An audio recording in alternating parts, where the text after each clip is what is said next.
In this lecture, I'm going to briefly discuss some pointers about designing studies and collecting good quality data.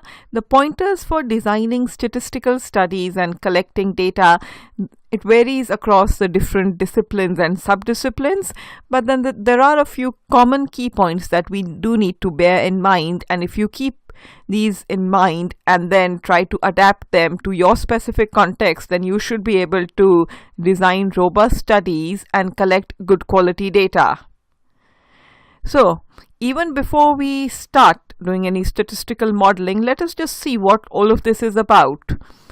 Statistical modeling is a mathematically formalized way to approximate reality about a population. Say, draw inferences about the dietary preferences of all the young people in a town and optionally to make predictions from this approximation. This needs us to collect data either in qualitative or quantitative numerical form.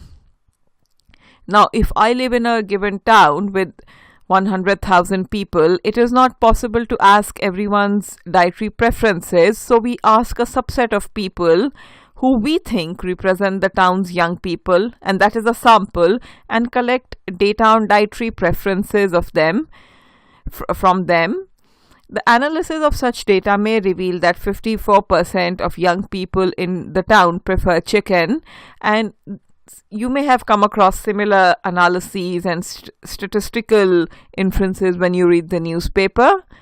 And essentially, these are the questions that we ask from statistical modeling, and these are the questions that statistical modeling can help us answer. And obviously, there are many other questions that we can answer based on sample data and modeling techniques. But before we start doing any kind of modeling or going up to people and asking them what they like to eat for lunch, we have to define our population. Because, for instance, in this case, it means that answering this question, what does one mean by young people? What age group should we look at when we talk about young people? And then we collect data from a representative sample, and which means that a sufficient number of people should be surveyed. So if you live in a town of 100k people, it may not be sufficient or representative to speak to just 10 people. It might be better if you speak to 1,000 people or 500 people, and how many people you speak to or how many data points you have is again something that varies across fields, but the more data you have, the better it is. And then the samples should also account for the differences in gender, ethnicity, education, and socio-economic backgrounds. It will not do you any good if you only ask all the young men in a town what they like to eat for lunch, because that wouldn't tell you because that wouldn't include the dietary preferences of young women, and then you just get a very biased or a lopsided result, which doesn't generalize onto the population of all the young people. So, what are statistics? Now, statistics, they enable us to make an educated guess or approximation about a population parameter, say average population or the average population preferences for lunch, based on a statistic computed from a sample or samples randomly drawn from that population. So, as you know, this is our population. We want to know about this. Say we want to know about the population mean or the average preference or the average height of my population, the average weight of all the men in the town. So we randomly select a sample or samples, and that is what we work with, and then we compute something known as a sample mean or a sample statistic. And population parameter is the characteristic of the population, say the average weight of all the men in a town, and statistic is a characteristic of the sample, and essentially we try to generalize this statistic onto the population. There are two main different kinds of statistical studies that we can carry out. These are observational and experimental. Observational studies are in which data are collected by measuring attributes, say height or weight, or by taking surveys, things like polling intention. These studies don't require us to manipulate the variable under consideration. Experimental data are collected from experimental studies or laboratory-based studies, and this requires us to manipulate the variables under consideration. By the way, the term variable means that any characteristic or numerical magnitude that varies from individual to individual in a population or a sample. And now here are some pointers on collecting samples. As I mentioned before, samples should be representative of the population and free of biases. For this, in almost all disciplines, we collect samples randomly. That is all the individuals have the same chance of being included in the sample, and we try to collect as many observations as possible.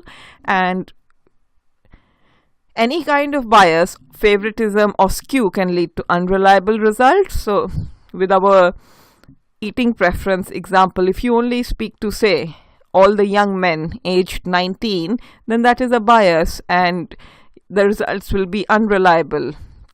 Because if the sample of 19-year-old men say that they like chicken for lunch, that doesn't necessarily mean it reflects the preferences of 24-year-old men or 22-year-old women. In experimental studies, non-independence can lead to something known as pseudo-replication. Say, if you take 50 saliva samples from the same person, that is a non-independent data set compared to taking one sample from 50 people, and the statistics performed on the latter will be sensible, and that is something we can rely on. So it is not just a question of collecting 50 or 100 data points. You do have to pay attention to how and where you're getting them from. Another thing to bear in mind is stratified sampling or random stratified sampling. And in order to get a representative sample, the different characteristics or descriptors of the population should be included for data collection.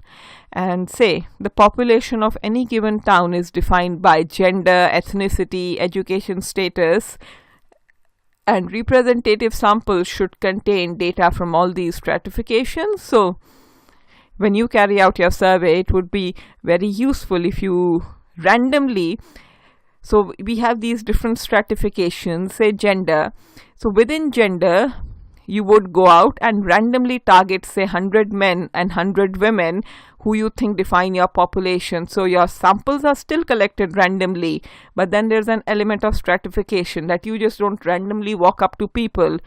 You decide that I have to include both men and women, so you're going to randomly walk up to men and women being your stratification, or say education status being your stratification. Once all of this is done, we develop something known as formalized hypotheses. We carry out the appropriate analyses and weigh the strength of the evidence based on something known as the p-value to accept or reject the null hypothesis. If this doesn't make sense to you, don't worry. These are the very things that we are going to cover further on in this course.